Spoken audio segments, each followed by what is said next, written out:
ఈరోజు వినిపించబోతున్న నవల డిటెక్టివ్ నవల. రచన కె శివరాం గారు. నన్ను ఉరితీయండి. ఇక నవల్లోకి వెళ్దాం. అర్ధరాత్రి. తరుణేశ్వర్ భార్య సుగంధి. తరుణేశ్వర్ తాత ముత్తాతల కాలం నాటి వాళ్ళ నుండి తరుణేశ్వర్ వరకు గల వ్యక్తుల్ని దుయ్యబడుతోంది. కేకలతో, అరుపులతో పడగ్గది నుండి వాళ్ళ వంశాన్ని నానా తిట్లతో ఆడిపోసుకోవడం స్పష్టంగా వినపడుతోంది తరుణేశ్వర్కి. మెల్లగా పడగ్గదిలోకి అడుగుపెట్టాడు క్రోధంతో. భర్తను చూడగానే సుగంధి మరింత గట్టిగా శాపనార్థాలతో దుమ్మెత్తిపోస్తోంది ఎడతెరిపి లేకుండా. భార్యను ఎగాదిగా చూశాడు నిప్పు కణాలు రాల్చే కళ్ళతో. అతనిలోని ఆవేశం కట్టలు తెంచుకుంది. ఆకలిగొన్న బెబ్బులిలా మారిపోయాడు. నిబ్బరించుకోలేకపోయాడు. తన ఆవేశంలో ఒక్క ఉరుకున ఉరికాడు. మంచం మీద కూర్చుని నోటికొచ్చినట్టల్లా వాగే సుగంధి మీద పడ్డాడు. సుగంధిని మంచం మీదకి నెట్టి అదిమి పట్టుకొని గొంతు మీద చేతులుంచి గట్టిగా పట్టుకున్నాడు. సుగంధి కిక్కురుమనలేకపోయింది. ఊపిరాడడం లేదు. భర్త చేతులు గొంతు నులిమే వల్ల ఆగిపోయాయి చివాలున. ఇప్పుడు చంపితే ఒక్కసారిగా చస్తావు, నువ్వు అలా చావకూడదు అని తరుణేశ్వర్ బుసలు కొడుతూ తన ఎడమ చేతిని ఆమె గొంతును అదిమిపెట్టి ఉంచి కుడి చేతితో అందిన గుడ్డనందుకొని సుగంధి నోట్లో కుక్కేశాడు భీకరంగా. కాళ్ళు చేతుల్ని ఇరికించి పట్టుకుని తుండుగుడ్డలతో బిగించి బంధించాడు బలంగా, ఆవేశంతో. సుగంధి భర్త చర్యలకి గిజగిజలాడిపోయింది భయంతో. గుండెలు దడదడలాడిపోతున్నాయి. అప్పటికే శరీరమంతా చెమటలతో తడిసిపోయింది. నోట్లో గుడ్డలు కుక్కడం మూలంగా దవడలు నొప్పి పుడుతున్నాయి. ఊపిరాడడం కష్టంగా ఉంది. తరుణేశ్వర్ కత్తిని చేత పట్టుకుని వచ్చి భార్యకెదురుగా జడిపించాడు క్రూరంగా చూస్తూ. సుగంధి బిత్తరపోయింది. భర్త చేతిలో కత్తిని చూడగానే పై ప్రాణాలు పైనే ఎగిరిపోయినంత పనైంది. భయంతో అటు ఇటు కదలబోయింది. కాళ్ళు చేతులు కదలలేకపోయాయి బంధించడం మూలంగా. అరవబోయింది కానీ అరవలేకపోయింది. నోట్లో గుడ్డలు కుక్కబడి ఉండడం మూలంగా. బెదురు చూపులతో భర్తను చూసింది సుగంధి. ఏం ఆశ్చర్యపోతున్నావా? గర్జించాడు తరుణేశ్వర్ సుగంధిని మింగేసేటట్టు చూస్తూ. తన భర్తను విచిత్రంగా చూసింది సుగంధి. నువ్వనుకున్నంత చావటాను కాను. నాకు రోషం, పౌరుషం ఉంది. ఆత్మాభిమానం చావలేదింకా నాలో అంటూ ఉరిమి చూస్తూ కత్తి మొనను సుగంధి కంఠం మీద మోపాడు. తరుణేశ్వర్ రొప్పుతున్నాడు ఆగ్రహావేశాలతో. ఉడికిపోతున్నాడు కసితో. సుగంధి గిజగిజలాడిపోయింది. కత్తి కంఠంలో దిగబడుతుందని. చెప్పు, చంపమంటావా? నిన్ను చంపడానికి నీ వద్దనే అనుమతి అడుగుతున్నానని ఆశ్చర్యపోకు. నువ్వింతకాలం నాకు భార్యగా ఉండి కష్టసుఖాల్ని రుచి చూపిన దానవు. ఆ విశ్వాసంతోటే నిన్ను అడిగి చెయ్యాలనుకుంటున్నాను హత్య అంటూ తరుణేశ్వర్ సుగంధిని ఆలోచించుకోవడానికి తావిచ్చాడు. సుగంధి గుండెలు దడదడలాడిపోయాయి. కనుగుడ్లు మిటకరించి చూస్తూ ఉండిపోయింది. చావడానికి నీకు ఇష్టం లేదా? చెప్పు, విడాకులు పుచ్చుకుందాం. విడాకులు ఇచ్చుకోవడానికి నామర్ద అనుకుంటావా? విడాకులు ఇచ్చుకోకుండా ఎవరి దారి వాళ్ళం చూసుకుందాం. మొత్తానికి ఈరోజు మన ఇద్దరి మధ్య ఉండే బంధం తెగిపోవాలి శాశ్వతంగా. అర్థమైందా? నీ నోట్లో గుడ్డను తీస్తాను. అరవడానికి ప్రయత్నించావో ఈ కత్తి కసుక్కున నీ గుండెల్ని, గొంతుని గుచ్చేస్తుంది. జాగ్రత్త హెచ్చరించాడు తరుణేశ్వర్ సుగంధి నోట్లోని గుడ్డను వెలికి తీస్తూ. నువ్వు ఒక మనిషివేనా? అరిచింది సుగంధి నోట్లోకి తడిని తెచ్చుకుంటూ. రాస్కెల్ అంటూ తరుణేశ్వర్ సుగంధి చెంపను చెళ్ళుమనిపించాడు. నేను మనిషినే గనక నువ్వు నా అర్ధాంగివన్న అర్థంతో నిన్నడుగుతున్నాను, ఏం చేయమంటావని. ఏమిటిదంతా? నీకు పిచ్చి పట్టిందా? అయోమయంగా అడిగింది సుగంధి. పిచ్చి పట్టి ఉంటే చచ్చి ఉండేదాని వీపాటికే. నేను అడిగిన దానికి బదులు చెప్పు గద్దించాడు హుంకరిస్తూ. మీరు అడిగిన వాటికి ఏ భార్య సమాధానం ఇవ్వదు. నా భార్య సమాధానమిస్తుందని నాకు తెలుసు.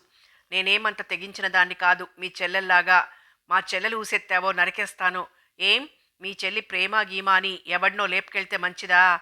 దాన్ని ఇంట్లోకి అడుగుపెట్టనివ్వనందుకు నేను చెడ్డదాన్నా? ముమ్మాటికి నువ్వు చెడుదానివే. నాలో మీరేం చెడ్డ చూశారు? నేనేమిటే, ఈ ఊరే చూస్తుంది. నువ్వు మన పక్కింటి ప్రసాద్తో తిరగడం. పళ్ళు కొరికాడు తరుణేశ్వర్. దిమ్మ తిరిగిపోయింది సుగంధికి. తన భర్త తనకు పక్కింటి ప్రసాద్కు అక్రమ సంబంధం అంటగడుతున్నారేమిటి? అబద్ధం, మొత్తం అబద్ధం అరిచేసింది బిగ్గరగా సుగంధి.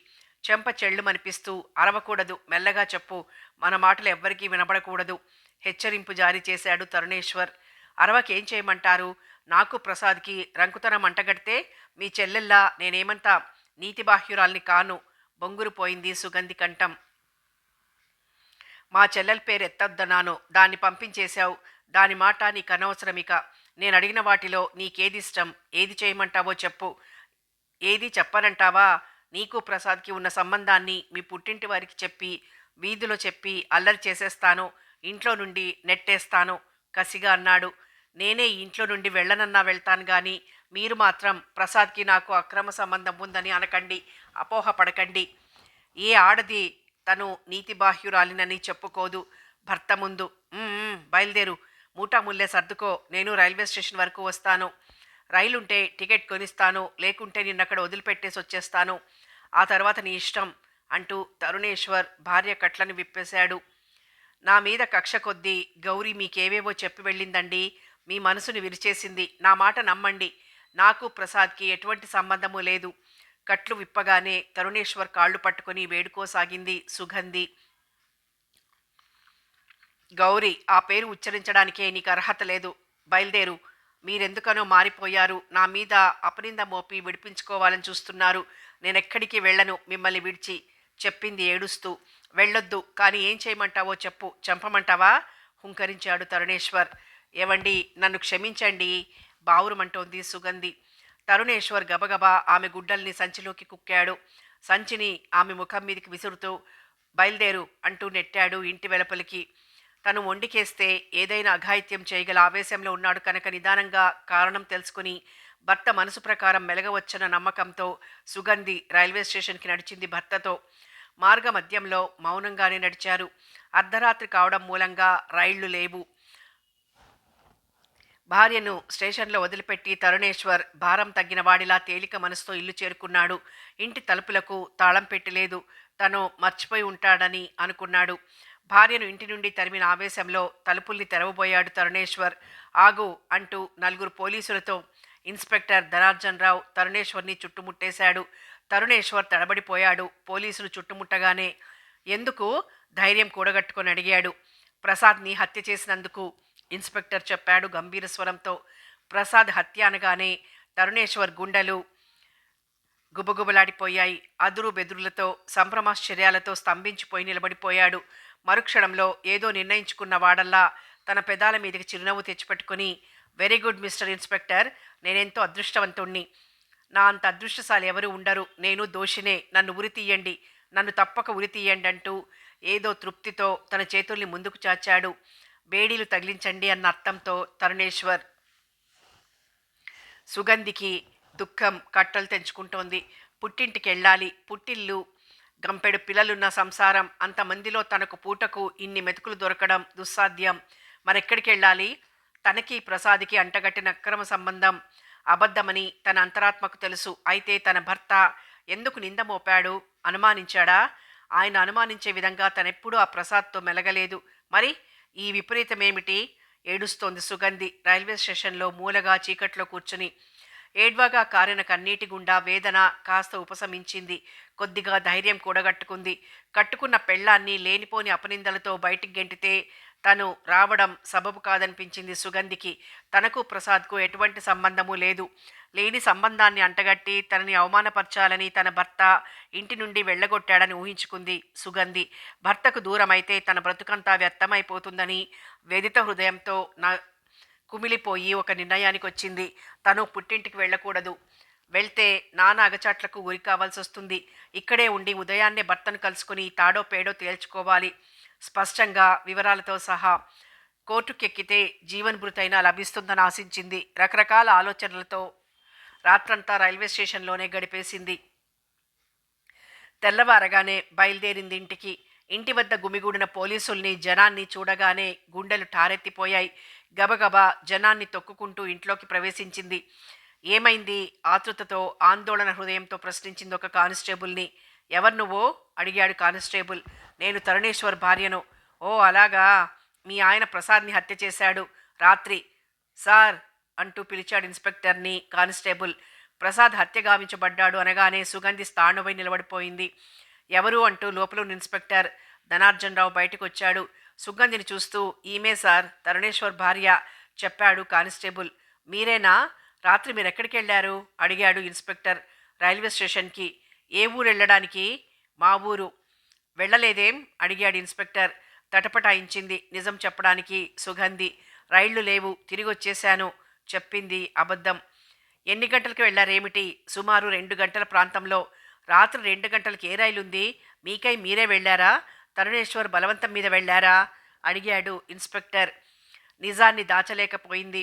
ఆయన బలవంతం మీదనే చెప్పేసింది. బలవంతం మీద మిమ్మల్ని స్టేషన్కి పంపి ప్రసాద్ని హత్య చేశాడు. శవాన్ని మీ బెడ్ మీదనే పడుకోబెట్టాడు. పైగా తరుణేశ్వర్ తనే హత్య చేసినట్టు ఒప్పుకున్నాడు. ఒప్పుకున్నారా? ఎందుకు హత్య చేశారట? అడిగింది సుగంధి బొంగురు కంఠంతో. మీకు ప్రసాద్కు అక్రమ సంబంధం ఉండడం తెలియగానే తనలో కలిగిన కోపావేశాన్ని అణుచుకోలేక ప్రసాద్ని హత్య చేసినట్లు తరుణేశ్వర్ వాంగ్మూలం ఇచ్చాడు. అబద్ధం, అబద్ధం అరిచింది. ఏడుస్తోంది. అరుపులతో శోకాలతో సుగంధి దీనంగా.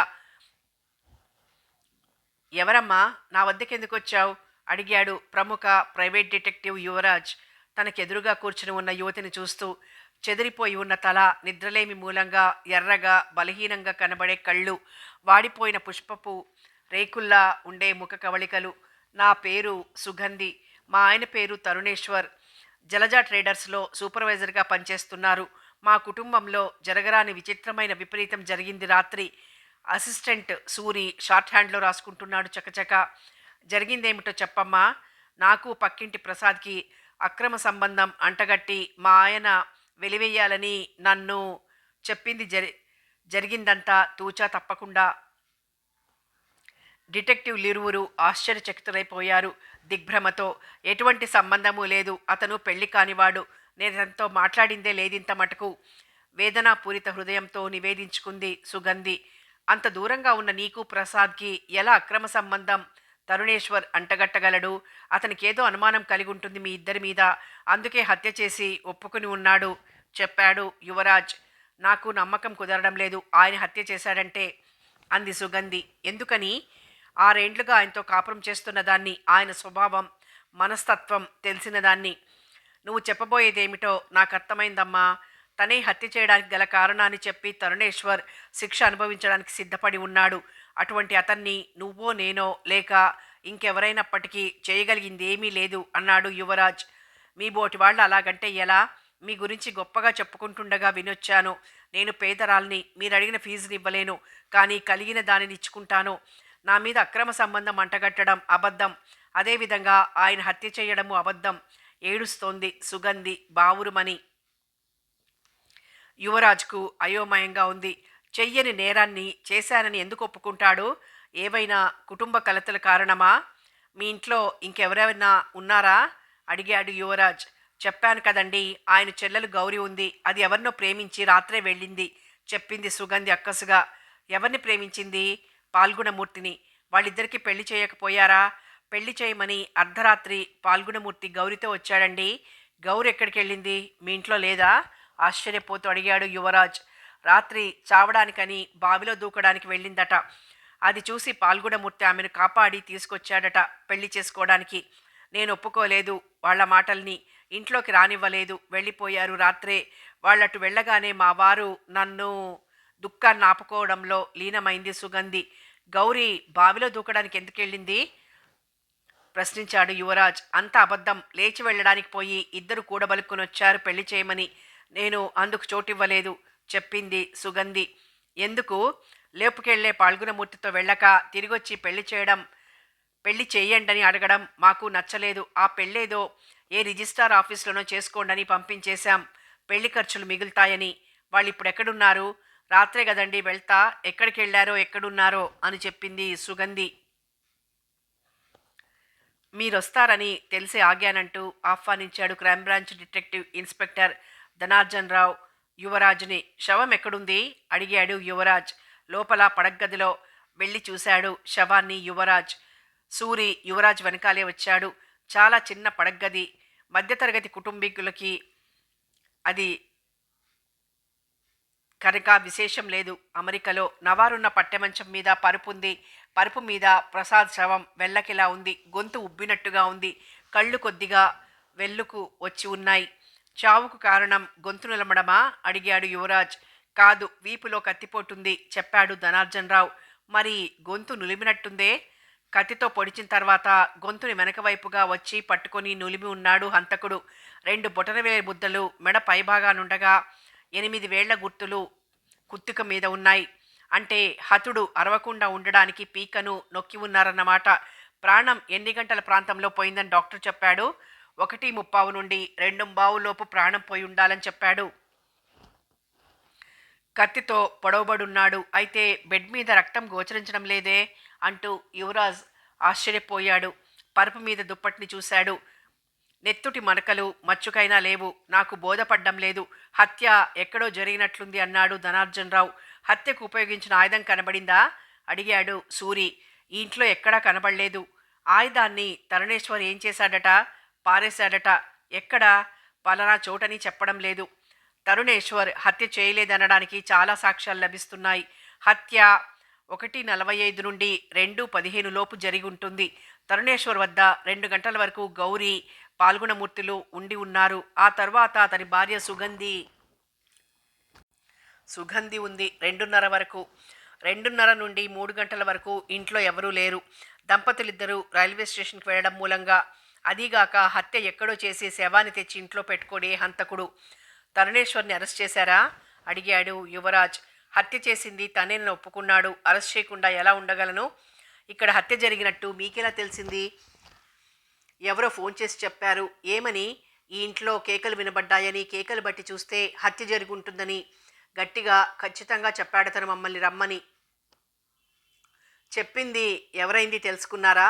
అప్పుడే ఫోన్లో అడిగితే తనొక సామాన్య పౌరుడినని, బాధ్యతను నిర్వహిస్తున్నానని ఉపన్యాస ధోరణిలో చెప్పాడట. తల పంకించాడు యువరాజ్ ఏదో ఊహించుకుంటూ. హతుడు ప్రసాద్ ఇల్లు పక్కిల్లే కదా. ప్రసాద్ని గురించి వివరాలు ఏవైనా సేకరించారా అడిగాడు సూరి. ఇంకా లేదు, కానీ ప్రసాద్ తండ్రి పూర్ణానందం గురించి మా డిపార్ట్మెంట్కి కొన్ని రిపోర్ట్లు అందున్నాయి. పూర్ణానందం అప్పుడప్పుడు కొందరు అమ్మాయిలతో అబ్బాయిలను చేర్చి భార్యాభర్తలని చెప్పి లాడ్జింగులలో గది అద్దెకు తీసుకుని విడిచిపెడతాడట. విచిత్రంగా ఉందే అన్నాడు సూరి చిరునవ్వుతో.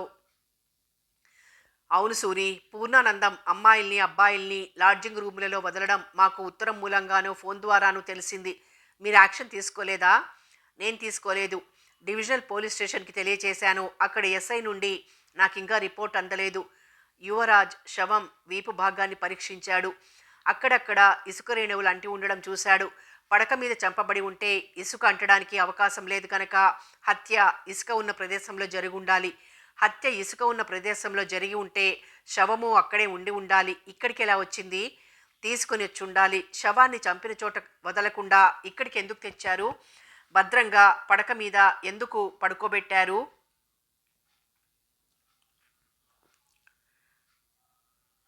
మిస్టర్ ధనార్జనరావు, ఈ హత్యకు తరుణేశ్వర్ చేయలేదని గట్టిగా చెప్పగలను, వాదించగలను, నిరూపించగలను అన్నాడు యువరాజ్. అయితే హత్య చేసిందెవరు? హత్య చెయ్యని తరుణేశ్వర్ తనే హత్య చేసినట్టు ఎందుకు ఒప్పుకొని శిక్షను అనుభవించడానికి తయారయ్యాడు అడిగాడు ధనార్జనరావు.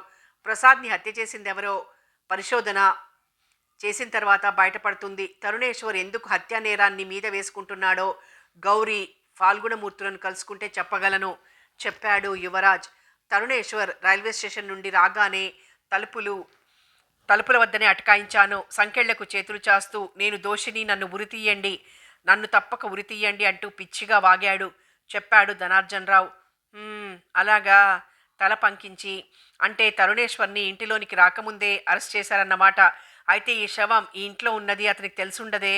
ముందు తెలియదు. తెలిసిన తర్వాత సుగంధి వద్ద ప్రసాద్ ఉండడం చూసి చంపానన్నాడు తరుణేశ్వర్. సుగంధి అతనితో స్టేషన్కి వెళ్తే ప్రసాద్ వద్ద ఎలా ఉంటుందట? ఫూల్ అన్నాడు సూరి. ప్రసాద్ని తరుణేశ్వర్ హత్య చేయలేదని రూఢిగా తెలిసిపోయింది. అయితే ప్రసాద్ని హత్య చేసిందెవరు? మన పరిశోధన ముందుకు సాగడానికి ప్రసాద్ వ్యక్తిగత విషయాలు, రాత్రి ఎక్కడికి వెళ్ళాడు, ఎక్కడున్నాడు ఆరా తీయాలి. పైగా అతని తండ్రి పూర్ణానందం అమ్మాయిల్ని అబ్బాయిల్ని కలిపి భార్యాభర్తలుగా చెప్పి లాడ్జింగుల్లో వదులుతున్నారంటున్నారు. వివరాలు తెలుసుకోవాలి. రండి. బయలుదేరారు పక్కింటి పూర్ణానందం వద్దకి. పూర్ణానందం 50వ పడిలో పడ్డ వ్యక్తి. అతని భార్య అనంత నాయకికి 40 వయస్సుంటుంది. ఇద్దరు ముఖాల్లోనూ కత్తిఘాటుకు నెత్తురు చుక్కలేదు. అనంత నాయకి ఏడవడం మూలంగా ముఖమంతా జేవురించి ఉంది. అన్నింటినీ త్యజించుకుని వరదల్లో పడి కొట్టుకెళ్తున్న వ్యక్తుల్లాగా గోచరించారు. అసలే వృద్ధాప్యం, ఒక్కగానొక్క కొడుకు హత్య చేయబడ్డాడు అనగానే రోగపీడితుల్లా ఇంకా కుచించుకుపోయారు భరింపరాని వేదనతో. Detective Yuvraj, assistant Suri, inspector Dhanarjan Rao ఒక్కసారిగా ఇంట్లోకి అడుగుపెట్టారు. ముగ్గురు ఆశ్చర్యపోయారు ఆ ఇంటిని చూసి. చాలా చాలా చిన్న ఇల్లు. రెండే రెండు గదులున్నాయి. ఒకటి వంటగది, మరొకటి పడక గది. ఆ గదిలో మంచాలు రెండు, పరుపులు దిండ్లు, దండానికి వెళ్లాడే గుడ్డలు, ట్రంకు పెట్టెలు, ఇంకా ఇతర సామాన్లు సీసాలో ఉండే మందు బిళ్ళల్లా ఉన్నాయి. కూర్చోడానికి చోటు లేక అలాగే నిలబడిపోయారు ముగ్గురు. రాత్రి మీ ప్రసాద్ ఎక్కడికెళ్ళాడు అడిగాడు ధనార్జన్ రావు. సినిమాకి, రెండో ఆటకి చెప్పాడు పూర్ణానందం. సినిమాకు వెళ్ళిన వాడు తిరిగి రాలేదా అడిగాడు యువరాజ్. రాలేదట. అంటే మీరింట్లో లేరా రాత్రి? లేను, నేను సినిమాకి వెళ్ళాను పెద్దమ్మాయి అల్లుడితో. ఓహో, మీ ఆవిడుందన్నమాట. రాత్రి మీరంతా ఎన్ని గంటలకు వచ్చారు? మేమంతా రాలేదు, నేనొక్కడినే వచ్చాను ఇంటికి, పెద్దమ్మాయిని అల్లుడిని లాడ్జింగ్లో విడిచిపెట్టి. లాడ్జింగ్లో విడిచిపెట్టారా? ఎందుకు? ఆతృతను అణుచుకోలేక అడిగాడు ధనార్జన్ రావు. మా ఇల్లు చాలా చిన్నది. ఈ చిన్న ఇంట్లో నేను, మా ఆవిడ, అబ్బాయి పడుకోవడానికే ఇబ్బంది. అటువంటి ఇంట్లో అల్లుడిని అమ్మాయిని ఎలా పడుకోబెట్టుకోగలం? అందుకని లాడ్జ్లో గదిని అద్దెకి తీసుకుని వసతిని ఏర్పరుస్తాను. పెద్దమ్మాయి, రెండో అమ్మాయి భర్తలతో వచ్చినప్పుడల్లా మా కుటుంబ పరిస్థితి మూలంగా అల్లుళ్లకు లోటు ఇబ్బంది కలగకుండా ఎప్పుడో వాళ్ళు వచ్చినప్పుడు తగిన సౌకర్యాలను అందివ్వడం నా బాధ్యత. నా ఈ చర్యను చాలామంది తప్పుగా లెక్కించడం వాళ్ళ పొరపాటు చెప్పాడు పూర్ణానందం. ధనార్జన్ రావు బిక్కముఖం పెట్టినంత పనిచేశాడు. రాత్రి మీరు లాడ్జ్ వద్ద నుండి ఎన్ని గంటలకు ఇల్లు చేరుకున్నారు అడిగాడు యువరాజ్. సినిమా వదలగానే లాడ్జ్కెళ్ళి ఇంటికి వచ్చేశాను. కాసేపు కుటుంబ విషయాలు మాట్లాడుకుని టైం 2 దాటుంటుంది. ఆ సమయంలో ఇక్కడ మీకెవరైనా కనిపించారా? ఎవ్వరూ నాకు అగ్గుపడలేదు. కానీ పక్కింటి నుండి అరుపులు కేకలు వినబడ్డాయి. నేను వినిపించుకోలేదు. మా ఆవిడతో పెద్దమ్మాయి కాపురాన్ని గూర్చి ముచ్చటించుకుంటూ. అబ్బాయి రాలేదేమి ఇంకా అని నేను, మా ఆవిడ చాలాసేపు ఎదురు చూస్తూ నిద్రపోయాం. తెల్లవారగానే ఈ దారుణం. నోటికి పైగుడ్డను అడ్డం పెట్టుకున్నాడు దుఃఖంతో పూర్ణానందం. తరుణేశ్వర్ తన భార్య సుగంధితో ప్రసాద్కు అక్రమ సంబంధం ఉందని చెప్తున్నాడు. మీరేమంటారు అడిగాడు యువరాజ్. అదంతా ఒట్టి కల్పితం. సత్యహరిశ్చంద్రుడి మీదైనా అపనిందను మోపవచ్చు, కానీ ప్రసాద్ మీద, సుగంధి మీద అపనింద మోపడం అక్రమం. ఎందుకంటే కొడుకుగా ప్రసాద్ని గురించి, పక్కింటి ఇల్లాలుగా సుగంధిని గురించి నాకు బాగా తెలుసంటూ పూర్ణానందం ఇంకా వాళ్లలోని నిర్మలత్వాన్ని గురించి బల్లగుద్ది చెప్పినట్లుగా చెప్పాడు వివరంగా. ప్రసాద్ స్నేహితులలో విరోధులో పగవారో ఉన్నట్టు మీకెవరి మీదైనా అనుమానం ఉంటే చెప్పండి అన్నాడు యువరాజ్. నాకు తెలిసినంత వరకు ఎవరూ లేరు. మా అబ్బాయి భోగి కాదు, త్యాగి కనుక ఒకరిని నొప్పించడు. తానొవ్వినా నష్టపడ్డా విరోధం తెచ్చుకోడు ఏ విషయంలోనూ ఎవ్వరితోనూ చెప్పాడు పూర్ణానందం. రాత్రి సినిమాకి అందరూ కలిసే వెళ్ళారా? లేదండి, మేము వెళ్ళింది చిత్రా టాకీస్కి. అయితే ప్రసాద్ అజంతాకు వెళ్తానన్నాడు. మీతో సినిమాకు రాక అజంతాకి ఎందుకు వెళ్ళాడు? ఎవరైనా స్నేహితుడితో కలిసి వెళ్ళాడా? జనమేజయంతో కలిసి వెళ్ళుండొచ్చు. ఎందుకంటే వారిద్దరూ క్లోజ్ ఫ్రెండ్సు. జనమేజయం ఇల్లెక్కడా? బీచ్ లైన్ దగ్గరలో. యువరాజ్ మనసు గతుక్కుమంది. బీచ్ లైన్ అనగానే శవానికి అంటి ఉన్న ఇసుక, జనమేజయాన్ని గూర్చి రకరకాల ఆలోచనలతో, ఊహలతో ఊగిసలాడింది. జనమేజయం మీ ఇంటికి వస్తూ ఉంటాడా? ఇద్దరూ ఒకే చోట పనిచేస్తున్నారు. అప్పుడప్పుడు వస్తూ ఉంటాడు. మావాడు వాళ్ళింటికి వెళ్తూ ఉంటాడు. అనంతనాయకిని కొన్ని ప్రశ్నలు అడిగాడు యువరాజ్. ఆమె తనకేమీ తెలియదని చెప్పింది దుఃఖంతో. కానీ పక్కింటి నుండి భార్యాభర్తల కీచులాటను విన్నట్టు చెప్పింది. తరుణేశ్వర్ ఇంట్లో నుండి పెద్ద పెద్దగా ఏడ్పులు వినిపించాయి. అప్పుడే ఒక కానిస్టేబుల్ వచ్చాడు సెల్యూట్ చేస్తూ. సార్, గౌరీ ఫాల్గుణమూర్తులట వచ్చారు సార్ చెప్పాడు కానిస్టేబుల్. వెరీ గుడ్, వస్తున్నాం పదా అన్నాడు యువరాజ్. ఏదో ప్రమాదానికి గురై అపస్మారక స్థితిలో ఉన్న వ్యక్తుల్లా గోచరించారు గౌరీ, పాల్గుణమూర్తులు. చూసి చూడగానే చక్కని జంట అనిపించింది యువరాజ్కి. యూనిఫామ్లో ఉన్న ధనార్జన్ రావుని చూడగానే గౌరికి భయం పుట్టుకొచ్చింది. మా అన్నయ్య ఈ హత్య చేసుండడు చెప్పింది చేతులు జోడిస్తూ గౌరీ. ఇంకెవరు చేసుంటారు అడిగాడు ధనార్జన్ రావు. ఏమోనండి, బిత్తరపోయింది గౌరీ. శవం మీ ఇంట్లో ఉంది, చంపింది తనేనని ఒప్పుకున్నాడు తరుణేశ్వర్ చెప్పాడు ధనార్జన్ రావు. అబద్ధం. అయితే నిజం చెప్పండి, రాత్రి జరిగిందేమిటో అన్నాడు యువరాజ్. గౌరీ చెప్పడం ప్రారంభించింది. గౌరీ అంటే లేసమైనా గిట్టదు సుగంధికి. అందుకు కారణమేమిటో గౌరికి ఇంత మటుకు తెలియరావడం లేదు. ఇంటి చాకిరీ అంతా గౌరి ఒక్కతే చేస్తుంది. పొద్దున నిద్ర లేచిన దగ్గర నుంచి పడుకోబోయేంత వరకు పాచి పని, అంట్లు తోమడం, కాఫీ పెట్టడం, టిఫిన్ తయారు చేయడం, వంట, వార్పు, బట్టలకు సబ్బు పెట్టడం, పెరట్లో ఉన్న పూల మొక్కలకి నీరు పోయడం లాంటి పనులన్నీ గౌరి యాంత్రికంగా చేసుకుపోతుంది రోజు.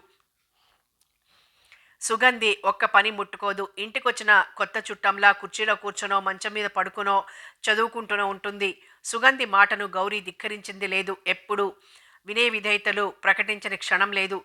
కానీ సుగంధికి గౌరీ అంటే అసూయ, ద్వేషం. అసూయ ద్వేషాలు ఉండబట్టే కాబోలు గౌరికి మంచి సంబంధం కోసం వెతికే తరుణేశ్వర్తో సుగంధి తగాదాకు దిగింది.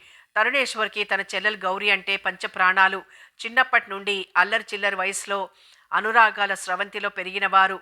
ఒకరి మీద మరొకరికి మమకారం. అమ్మా నాన్నలు గతించిన పిదప గౌరీ అన్నయ్య వద్దనే ఉండిపోయింది. గౌరి కలవారింటికి కోడలుగా వెళ్ళాలని తరుణేశ్వర్ కలలు కన్నాడు. కలలన్నీ కళ్ళలైపోయాయి. మార్కెట్లో పలికే కట్నాల ధరలు గమనించగానే కనీసం మంచి సంబంధాన్నైనా చూసి గౌరిని ఇల్లాలిని చేసి పంపాలనుకున్నాడు. మంచి లేదు, గించి లేదు, ఎవడికో ఒకడికి ఇచ్చి ముడిపెట్టి బయటికి పంపండి. కట్నాలు కానుకలు ఇవ్వడానికి మన వద్ద భూషణాలు నిండిన భూషణాలు లేవు. ఉద్యోగస్తుడో శ్రీమంతుడో కావాలని కాచు కూర్చోడానికి ఇదేం ధర్మసత్రం కాదు. వయసైన పిల్లని ఇంట్లో పెట్టుకోవడం సిగ్గుచేటు అని మండిపడింది సుగంధి. మా చెల్లెలు అద్దం లాంటిది. అద్దాన్ని గుడ్డివాడికి ఇచ్చేంత అవివేకిని కాను. నువ్వు నీ బోడి సలహా ఇచ్చినంత మాత్రాన నేను ఒప్పుకోను. రాను రాను గౌరిని ఎలా ఎలా బాధించాలో, కష్టపెట్టాలో ఆ విధంగా శ్రమకు గురి చేసింది సుగంధి నిర్దాక్షిణ్యంగా. గౌరి తల్లిదండ్రుల్ని తలుచుకుని ఏడ్చి ఏడ్చి కుమిలిపోవడం మాత్రం చేయగలిగింది. వదిలిపెట్టే బాధలకు గుట్టుగా ఇంట్లో వంటింటి పొయ్యిలా కదలక మెదలక గౌరి ఉండడం సుగంధికి గిట్టలేదు. అందుకే సలహా ఇచ్చింది, ఎవరినైనా ప్రేమించమని. గౌరి ఎవరిని ప్రేమించగలదు, ఎలా ప్రేమించగలదు? ప్రేమించి పెళ్లాడమంటుంది సుగంధి ఖర్చులుండవన్న దురుద్దేశంతో. అంతేకాదు, సుగంధి తన కోపాన్ని ఆవేశాన్ని అణుచుకోలేక ఎవడినో ఒకడిని లేపుకెళ్లమని పురమాయిస్తుంది గౌరిని. గౌరి లోపల కుమిలిపోయింది. తన దురదృష్టానికి వగచి వదిన పెట్టే బాధలను, సూటిపోటి మాటలను భరించలేకపోయింది. చివరికి అన్నయ్య ఫ్రెండ్ అయిన పాల్గుణమూర్తిని ప్రేమించాలని నిశ్చయించుకుంది. ప్రేమించాలని అనుకోగానే గౌరి గుండెలు వేగంగా కొట్టుకోసాగాయి. పాల్గుణమూర్తిని చూడ్డానికి సిగ్గుపడిపోయేది. పాల్గుణమూర్తి రోజు ఆఫీస్కు వెళ్ళేటప్పుడు, ఆఫీస్ నుండి వచ్చేటప్పుడు గౌరి ఇంటి ముందుగానే వెళ్తాడు. గౌరి అతని రాక కోసం ఎదురు చూసేది అదిరే హృదయంతో. పాల్గుణమూర్తిని తను ప్రేమించాలి. ఎలా ప్రేమించాలి? ప్రేమించాలంటే ఏం చెయ్యాలి? గౌరికి అర్థం కాలేదు. ఆలోచించుకుంది. చూపుల్లో కనబర్చాలా? అయితే అతగాడిని ఎలా చూస్తే తనని ప్రేమిస్తాడు? చాటుగా అద్దం ముందు నిలబడి రిహార్సల్ చేసుకుంది. రిహార్సల్ మాదిరి పాల్గుణమూర్తిని చూడగానే చూడలేకపోయింది. అందుకు కారణం సిగ్గా, బిడియమా గౌరికి తెలిసి రాలేదు. పాల్గుణమూర్తి రాక కోసం తప్పించిపోయేది. తీరా రాగానే జంకిపోయేది చూడ్డానికి. ఎలాగో ఫాల్గుణమూర్తిని చూడ్డం నేర్చుకుంది. ఫాల్గుణమూర్తి గౌరిని కన్నెత్తి చూడడం వరకే చేసేవాడు. అతని చూపుల్లో ఎటువంటి భావాలు ఉండేవి కావు. ఒకరోజు అప్రయత్నంగా తరుణేశ్వర్ ఉన్నాడా అని అడుగుతూ ఇంట్లోకి వచ్చేశాడు ఫాల్గుణమూర్తి. గౌరి గుండెలు జల్లుమన్నాయి. అవ్యక్తమైన భయంతో అలమటించిపోయింది. ఫాల్గుణమూర్తితో మాట్లాడాలని, తను ప్రేమించడం చెప్పాలని అనుకుంది హడావిడి పడుతూ. ఫాల్గుణమూర్తిని కూర్చోమంది తడబడుతూ.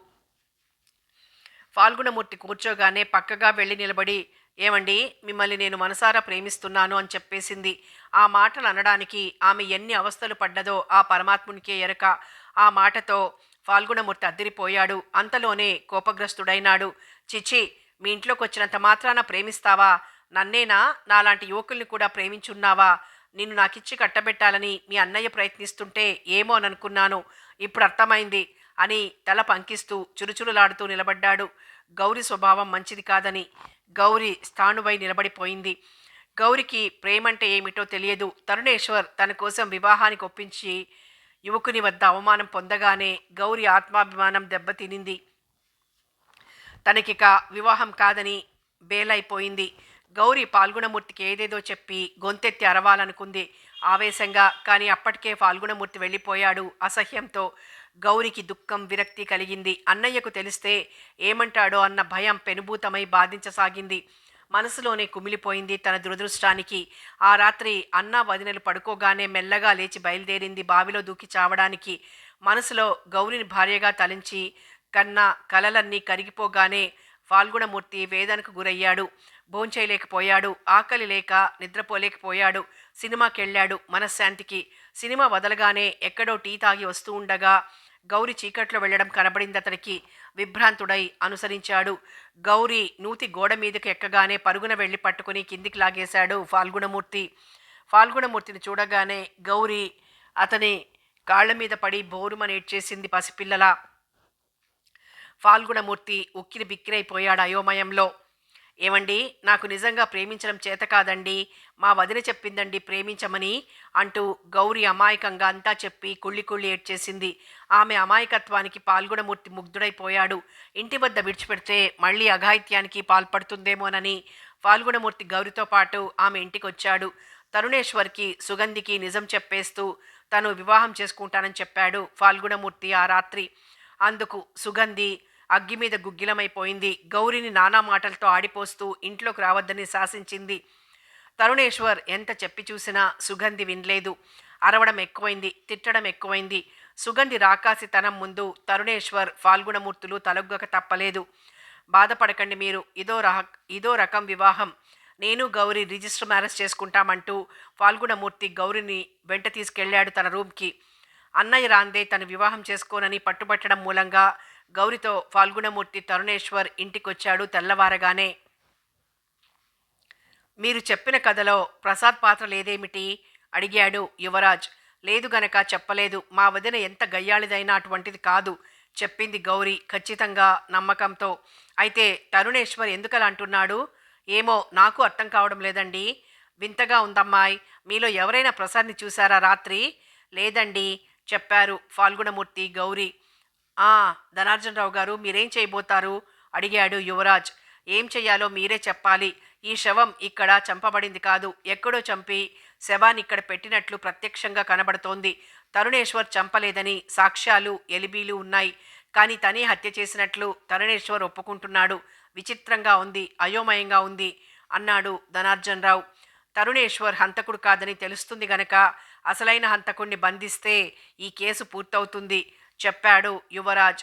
ప్రైవేట్ డిటెక్టివ్ అని తెలుసుకోగానే జనమేజయం బిత్తరపోయి నా వద్దకు ఎందుకొచ్చారు అని అడిగాడు.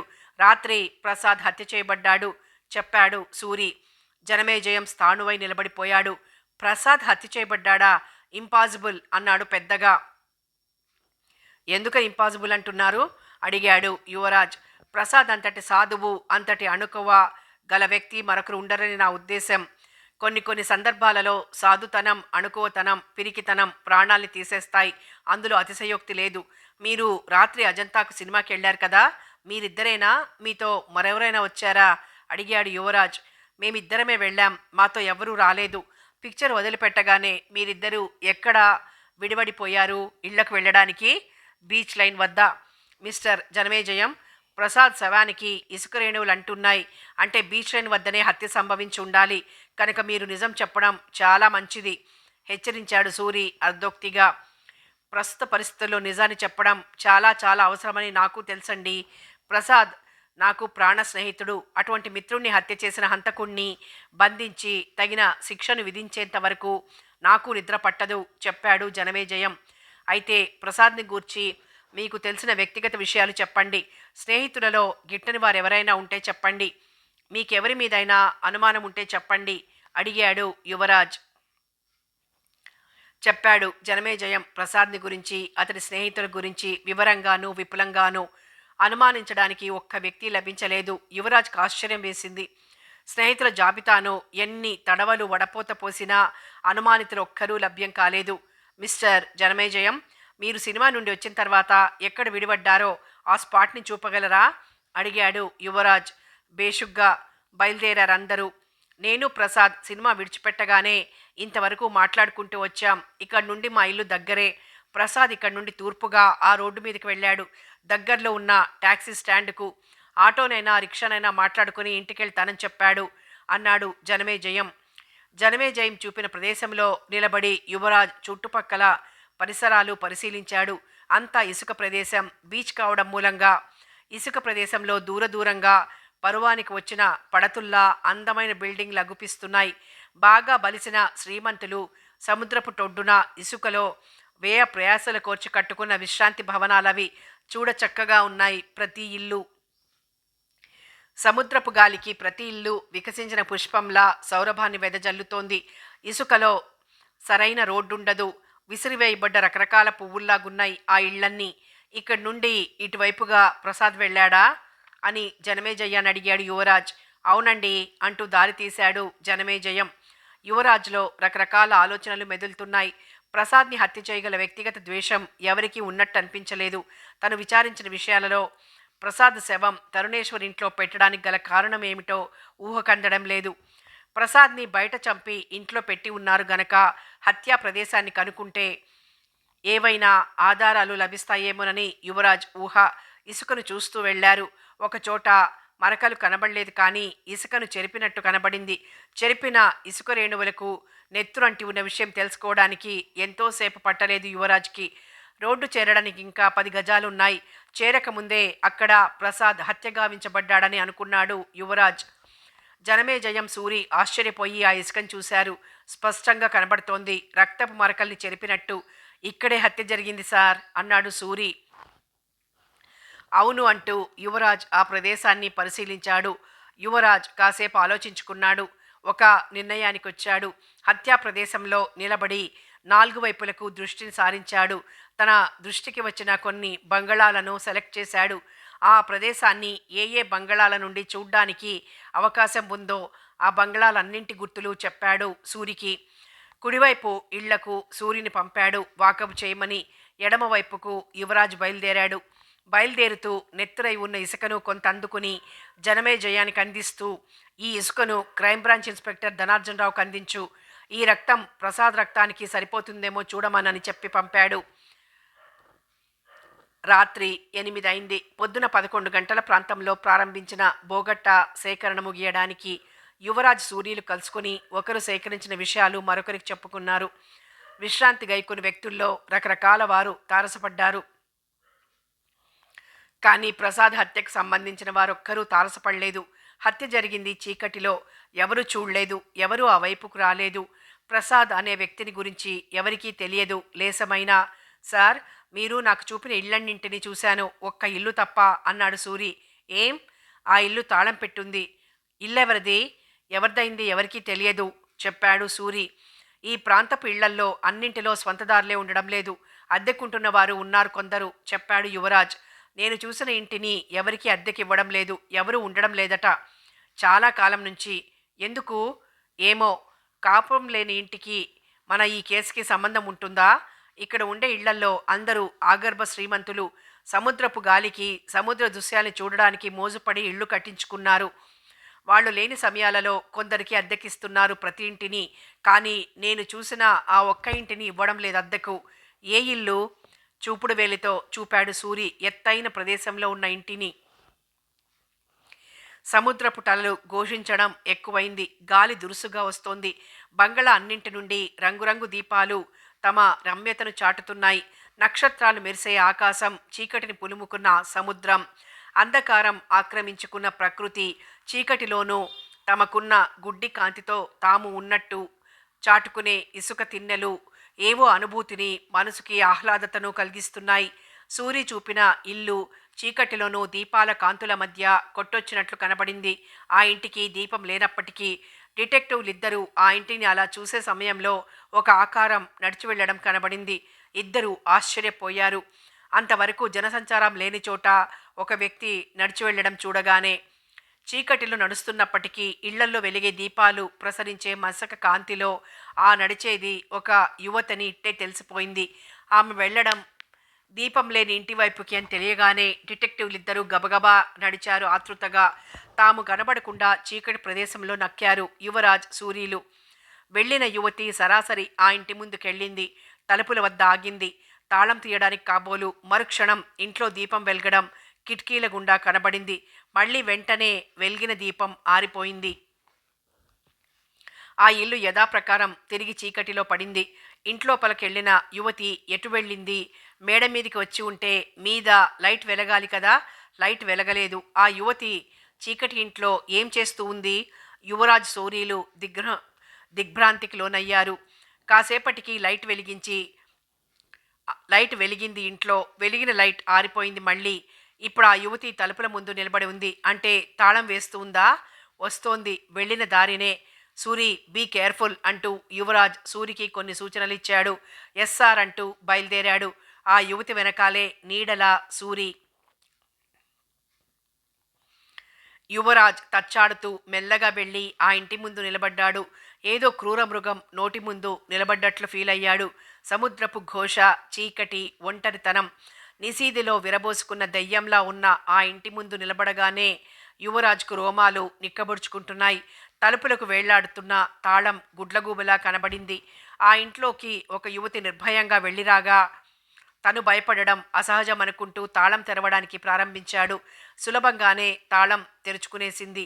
మెల్లగా నెట్టాడు తలుపుల్ని. అవి కిచకిచమన్నాయి.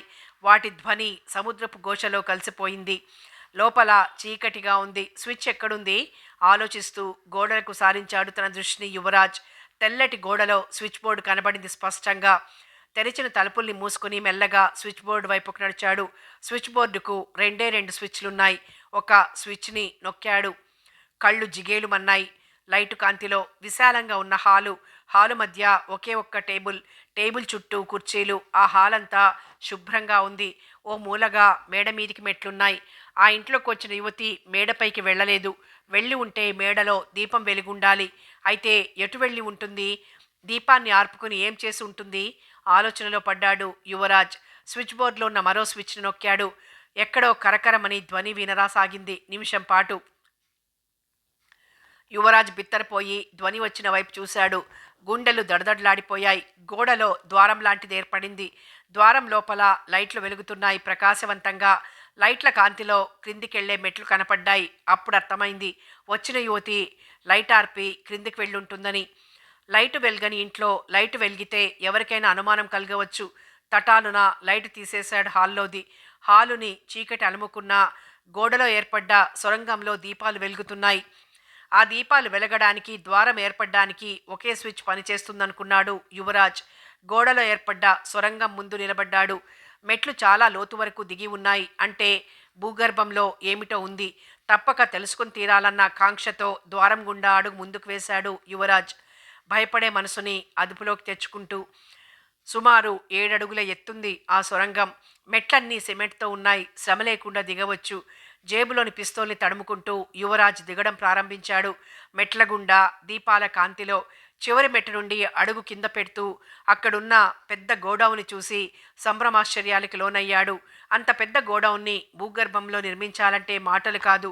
సినిమా హాల్ కంటే పెద్దదిగా ఉందా హాలు. స్తంభీభూతుడై ఆ హాల్ని తిలకించాడు. గుండెలు దడదడలాడిపోతున్నాయి. ఎవ్వరూ లేరక్కడ. డైనింగ్ టేబుల్లా ఒక పెద్ద టేబుల్ ఉంది. ఆ టేబుల్ చుట్టూ సుమారు 25 కుర్చీలున్నాయి. అక్కడక్కడ అలమార్లున్నాయి. మరెటువంటి వస్తువులు లేవక్కడ. అంత పెద్ద హాలుని భూగర్భంలో ఎందుకు నిర్మించారు? ఎవరు నిర్మించారు? ఆ గోడౌన్ మూలంగా ఉపయోగం ఏమిటి? ఆలోచిస్తూ యువరాజ్ చుట్టూ కలేజూస్తూ ఉన్న సమయంలో పక్కనే స్విచ్ బోర్డు కనబడింది. ఒక స్విచ్ను నొక్కాడు. వెంటనే సొరంగంలో వెలిగే దీపాలన్నీ ఆరిపోయాయి. హాల్లోని దీపాలు ఆరిపోయాయి. భయంకరమైన చీకటి తాండవమాడింది. ఆ చీకటిని చీల్చుతున్నాను అన్నట్లు కరకర చప్పుడు వినపడింది. చప్పుడిని బట్టి గోడలో ద్వారం మూసుకుంటోందని తలపోశాడు యువరాజ్. మరో స్విచ్ను నొక్కాడు. హాల్లో లైట్లు వెలిగాయి. యువరాజ్ చెవులకి సముద్రపు ఘోష వింతగా వినబడుతోంది. ఎక్కడో నీళ్ల చప్పుడు కూడా. ఇంకా ముందుకెళ్ళి హాలును చూశాడు. హాలుకు ఒకవైపు మెట్లున్నాయి పొడుగ్గా. ఆ మెట్లు క్రిందికి దిగుతున్నాయి. క్రిందికి దిగే మెట్ల వద్దకు రాగానే మెట్లను తన్నుకొని ఉండే నీరు కనబడింది. యువరాజు ఆశ్చర్యానికి అంతు లేకుండా పోయింది. మెట్లను ఆనుకొని ఉన్న నీరు ఏదో సొరంగంలో ఉన్నట్టు అనిపించింది. అవును, సొరంగమే అది. నీళ్లల్లోకి మెట్లెందుకున్నాయి? నీటి గుండా మార్గం ఎటైనా ఉంది. నీటిలో పడి సొరంగం కూడా వెళ్తే ఆ దారి ఎక్కడికి వెళ్తుంది? తీవ్రంగా ఆలోచిస్తున్నాడు యువరాజ్. ఈ భూగర్భంలోకి వచ్చిన యువతి ఏం చేసింది? ఎందుకొచ్చింది? ఆలోచిస్తూ యువరాజ్ వెతకడం ప్రారంభించాడు. అక్కడున్న టేబుల్ పైన ఒక కాగితం ఉండడం చూశాడు.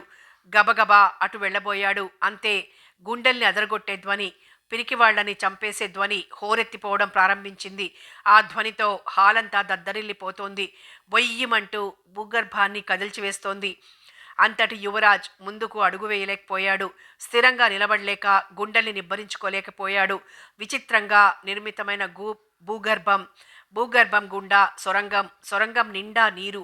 వినబడే ధ్వనికి ప్రతిధ్వని కలవగా యువరాజ్ ఠారెత్తిపోయాడు. వినబడే ధ్వని ఏదో మీద పడేటట్టుగానే ఉంది. ఏం చెయ్యాలో పాలుపోలేదు. ఎటు వెళ్లాలో తెలియడం లేదు. టేబుల్ పైన ఉన్న కాగితం అందుకోవడానికి ముందుకు అడుగు వెయ్యలేకపోయాడు. బొయ్యుమనే ధ్వని మిక్కుటం కాగా గబగబా స్విచ్ బోర్డు వైపు పరిగెత్తాడు యువరాజ్. స్విచ్ని తీసేశాడు. గాఢాంధకారం అలముకుంది. నీటి వైపు పరిగెత్తాడు. నీటిలోకి ఉన్న మెట్ల గుండా దిగేశాడు. నీటిలో సొరంగంలోకి. ధ్వని దగ్గరవుతోంది హోరెత్తుతూ. యువరాజ్ గుప్పిట్లో ప్రాణం పెట్టుకుని గొంతుకు ఆనే నీటిలో కూర్చొని చూస్తున్నాడు ఆ శబ్దం వచ్చే వైపు. సూరి ఆ యువతిని అనుసరించసాగాడు. ఆమె ముఖాన్ని చూడ్డానికి అవకాశం లభించడం లేదు. కానీ ఆమె వెళ్తున్నప్పుడు కొన్ని చోట్ల ఇళ్ల నుండి పడే వెలుతురులో ఆమె వెనక భాగాన్ని చూడగలిగాడు. మోడరేట్ హెయిర్ డ్రెస్, ముప్పాతిక వంతు వీపు భాగాన్ని కనిపింపచేసే జాకెట్, నవనాగరికతను చాటే పిరుదుల మీదకి జారిపోయిన చీరకట్టు, నడకలో వయ్యారం, హై హీల్స్ షూసు, ఎడమ చేతికి వాచు, గుండ్రటి చేతులు. మొత్తానికి అందగత్తెలాగానే ఉండొచ్చు అనుకున్నాడు సూరి. చాలా జాగ్రత్తగా ఫాలో అవుతున్నాడు సూరి ఆలోచిస్తూ. బీచ్కి దూరంగా ఆగి ఉన్న కారు వైపుకు ఆమె నడవడం చూడగానే సూరికి అయోమయం అయిపోయింది. తన కారు జనమేజయం ఇంటి వద్దుంది. తన కారు వద్దకు వెళ్ళి వచ్చేలోపు ఆమె వెళ్ళిపోవచ్చు. ఏం చెయ్యాలి? సూరి మనసు పరిపరి విధాల పోతోంది. ఆమె కారు వద్దకు చేరుకుంది. దరిదాపుల్లో టాక్సీ కనబడలేదు. అక్కడ ఆ సమయంలో టాక్సీలు ఉండవు, జనసంచారం లేని కారణంగా. సూరి చేసేది లేక పరిగెత్తాడు తన కారు వద్దకు. ఆమె కారును పదే పదే మననం చేసుకున్నాడు. రొప్పుతూ తన కారును చేరుకుని బయలుదేరాడు సూరి వేగంగా. ఆమె కారు ఏ వైపుకు మళ్ళీ ఉంటుందో ఊహించుకుంటూ ఆ వీధి ఎగదలకి తన కారును పోనిచ్చాడు సూరి. కారును స్లో చేశాడు. రియర్ వ్యూ అద్దంలో చూశాడు. చుక్కల్లా 2 దీపాలు కనబడ్డాయి. గిరుక్కున తల తిప్పి చూశాడు. ఆ యువతి కారు వస్తోంది. సూరి కారు దాటుకుని వెళ్ళిపోతోంది స్పీడుగా. అప్పటికే సూరి యాక్సిలేటర్ నదిమాడు. ఆ యువతి కారుని తన దృష్టి నుండి తప్పనివ్వలేదు. ఆమె కారు కొన్ని చోట్ల ఆగింది. ఆగినప్పుడల్లా ఆ యువతి కారు నుండి దిగి ఆయా ఇళ్లల్లోకి వెళ్ళి 3 నిమిషాల తర్వాత వచ్చి బయలుదేరుతోంది. చివరికి ఆమె కారు లేడీస్ క్లబ్ ఆవరణలోకి వెళ్ళి ఆగింది. ఆవరణలో రకరకాల కార్లు ఆగి ఉన్నాయి. సూరి తటపటాయించాడు తన కారుని ఆ ఆవరణలోకి తీసుకెళ్లడానికి. ఎందుకంటే అది ఆడవాళ్ల క్లబ్బు. మగవాళ్లకు ప్రవేశం ఉందో లేదో ఆలోచించుకుంటూ కారు నుండి దిగాడు సూరి. మెల్లగా క్లబ్ ముఖద్వారం వద్దకెళ్ళి లోనికి చూశాడు. ఆశ్చర్యానికి అంతు లేకుండా పోయింది. ఒక్కొక్క టేబుల్ చుట్టూ 4-5గురుగా యువతీమణులు కుర్చీల్లో కూర్చుని ఉన్నారు. ప్రతి ఒక్కరి చేతుల్ని పేకముక్కలు అలంకరించుకుని ఉన్నాయి. కొందరి స్త్రీల వేళ్ల మధ్య సిగరెట్లు కాలుతున్నాయి పొగను వదులుతూ. కొన్ని బల్లల మీద ఖాళీ సీసాలు, ఖాళీ గ్లాసులు ఉండగా మరికొన్ని బల్లల మీద నింపిన గ్లాసులు, నిండుగా ఉన్న బ్రాందీ బాటిల్స్ దర్శనమిస్తున్నాయి. అక్కడున్న స్త్రీలను పరీక్షగా చూశాడు సూరి. ప్రతి ఒక్కరూ తమ అంతస్తుని, హోదాని, స్టేటస్ని చూపడానికి ఎంతో శ్రమపడి అలంకరించుకునున్నారు. ఆభరణాలతో, సౌందర్య పోషక పదార్థాలతో, సువాసనలు, బ్రాందీ వాసనలు, సిగరెట్ పొగ వాసనలు అన్నీ మిళితం కాగా క్లబ్ లోపల నుండి వింత వాసన ముక్కు పుటాలను తాకుతోంది. అక్కడున్న స్త్రీలను తిలకిస్తుంటే వారి వారి భర్తలు ఎంతటి హోదా పరులో ఇట్టే ద్యోతకమవుతోంది. ప్రతి స్త్రీ తమ తమ హంగులను, ఆర్భాటాలను, ఆడంబరాలను చూపడానికి ఎక్కువ శ్రద్ధ తీసుకుని ఉంది. రథులు, అతిరథులు, మహారథులు కనబడుతున్నారు ప్రత్యక్షంగా, తమని తాము అతి గొప్పగా చూపుకోవడానికి. ఎవరు వాళ్ళంతా? ఈ కాలంలో చాలామంది కలిగిన కాంతలు తాగుడు, జూదం, సిగరెట్లకు అలవాటు పడి ఉన్నారని సూరికి తెలుసు. తను అనుసరించిన యువతి ఎక్కడా? ఏ వైపు కూర్చుని ఉంటుంది? ఆమెతో మాట్లాడడం ఎలా? ఆలోచిస్తూ నిలబడ్డ సూరిని క్లబ్లోని కొందరు స్త్రీలు ఎగాదిగా చూశారు, రకరకాల పోజులతో, ముఖ కవళికలతో. ఇంతలో ఎవరు కావాలి అంటూ 2 యువతులు వచ్చి సూరికి చొరక వైపు నిలబడ్డారు. నాకు ఆవిడ కావాలి అంటూ సూరి తన కుడి చేతిని ముందుకు చాపి చూపుడు వేలుతో చూపాడు. తనని తదేకంగా చూడడం గమనించిన ఆ యువతి చివాల్న లేచొచ్చింది సూరి వద్దకు. మీరు మీరు అన్నాడు సూరి తడబడుతూ, పెదాలను తడిచేసుకుంటూ.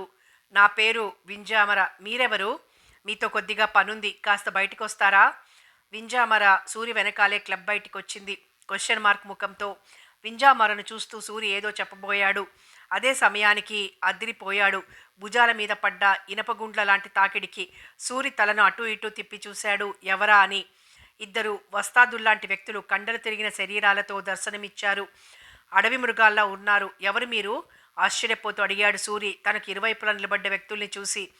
నువ్వు వింజామర్ను అనుసరిస్తూ వచ్చిన వాడివని తెలుసు. వింజామర్కున్న బాడీగార్డ్స్ మీ చెప్పాడొకడు. బాడీగార్డ్సా? విచిత్రపోయాడు సూరి. అవును. నువ్వెందుకు బీచ్ వద్ద నుండి వింజామర్ను వెంటాడుతూ వచ్చావు? ఎవరు నువ్వు? అడిగాడు ఇంకొకడు. సూర్య ఆలోచనలో పడ్డాడు. నిజం చెప్పడమా అబద్ధం చెప్పడమా? వీరి మూలంగా తనకేమైనా హంతకుణ్ణి గురించిన వివరాలు తెలుస్తాయా? భూగర్భంలో గల సొరంగంలో ఉండే నీటిలో యువరాజ్ చిట్ట చీకటిలో తల వరకు మునిగి దాగి ఉన్నాడు. చలిగా ఉంది.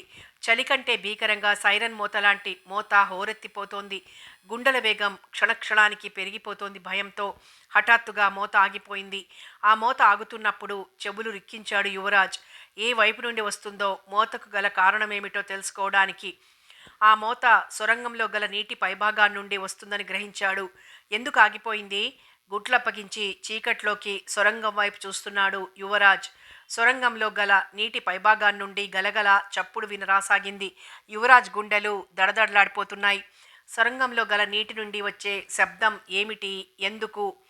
గలగల చప్పుడు దగ్గరవుతోంది. వెంటనే నీటిలో కాంతులు లేస్తున్నాయి. చిట్ట చీకటిలో లేచే కాంతులలో సొరంగం స్పష్టంగా కనబడసాగింది యువరాజ్కు. గగురుపాటు కలుగుతోంది. ఒళ్ళంతా జలధరించిపోతోంది. మనసుని అదుపులోకి తెచ్చుకుని ఆలోచించుకోగా మోత మోటార్ బోట్ చేసేదని బోధపడింది. అంటే మోటార్ బోట్ సొరంగంలో గల నీటి పైభాగాన్నుండి వస్తుందన్నమాట. గోడౌన్కి. ఎక్కడి నుండి? సముద్రంలో నుండా? అచ్చెరువు చెందిపోయాడు యువరాజ్. సొరంగం మానవులచే నిర్మితమైనదిగా కనిపించలేదు. సహజ సిద్ధంగా ఏర్పడి ఉండాలి.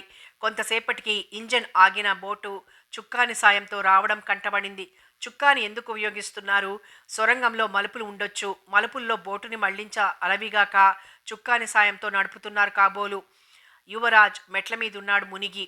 బోటు వస్తే తను తప్పక కనబడతాడు లైట్ల కాంతిలో.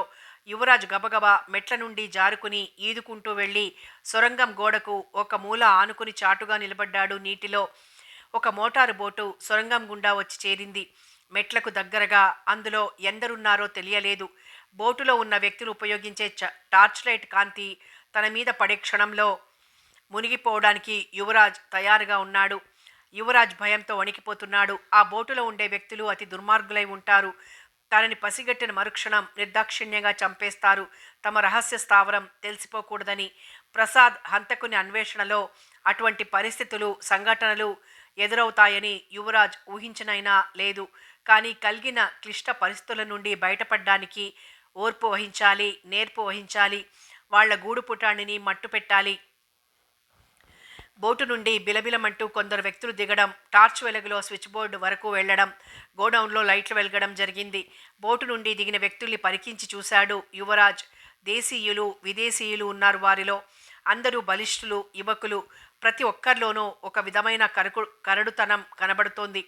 చెంపలకు చారడేసి జులపాలు, కొందరి భుజాలకు తాకుతుండే తలనీలాలు, బెల్బాటం ప్యాంట్లు గోతాం సంచుల్లాగున్నాయి.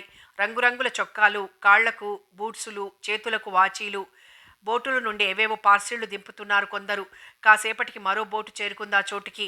అందులోనూ వ్యక్తులున్నారు. ఏవో పార్సిళ్లున్నాయి. పార్సిళ్లను దింపి గోడౌన్లో ఓ మూలగా పేర్చారు అందరూ కలిసి. టేబుల్ మీదుండిన కాగితాన్ని ఎవరో అందుకొని చూశారు. అంతే. అతను అరిచాడు పెద్దగా.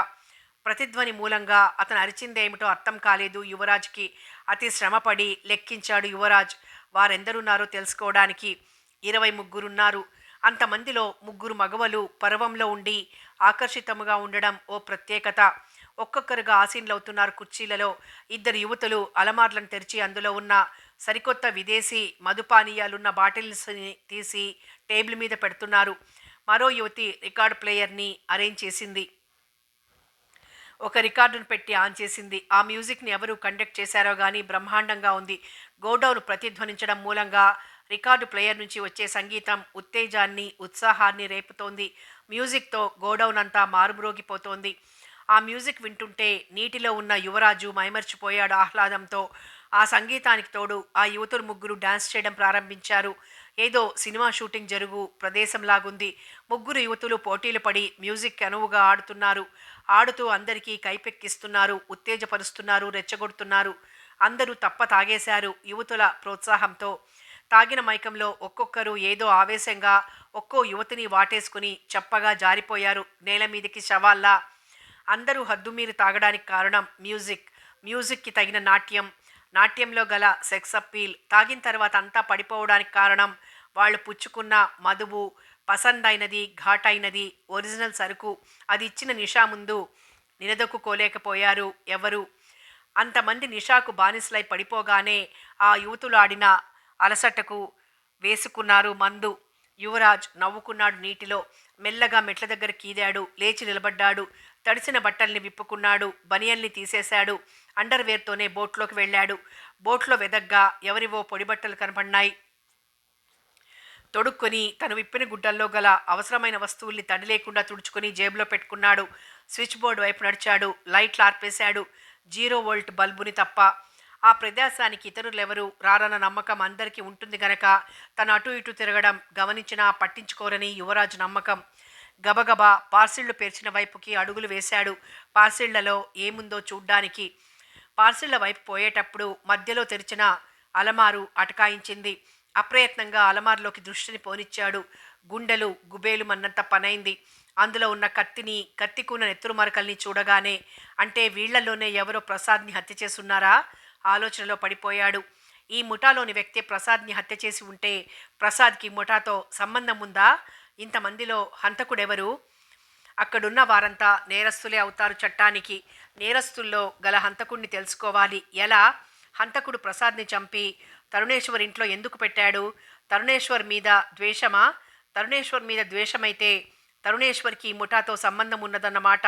విచిత్రమైన కేస్, విడ్డూరమైన విషయం అనుకున్నాడు యువరాజ్. అంతమందిలో హంతకుడు ఎవరైంది తెలుసుకునేదెలా? వెంటనే బయలుదేరి పోలీసు బలగాన్ని పిలుచుకురావడం మంచిదా? సూర్య వెళ్ళినవాడు పోలీసులతో వస్తాడేమో. తను వెళ్ళి పోలీసులతో వచ్చేలోపు ఈ గోడౌన్లో విపరీతం సంభవిస్తే ఇక్కడి నుండి గనక వెళ్ళకనే హంతకుణ్ణి బంధించి ముఠా వ్యక్తుల్ని పట్టివ్వాలి. ఎలా? మెరుపులా ఒక ఆలోచన తట్టింది. జేబులోకి చెయ్యి పోనిచ్చాడు. తడిసిన డైరీ చేతికందింది. ప్లాస్టిక్ కవర్ ఉండడం మూలంగా కాగితాల అంచులు మాత్రం తడిసిపోయి ఉన్నాయి. కాగితాలు తడవలేదు. కలం అందుకొని ప్రతి పేపర్ మీద ప్రసాద్, తరుణేశ్వర్ అని రాశాడు.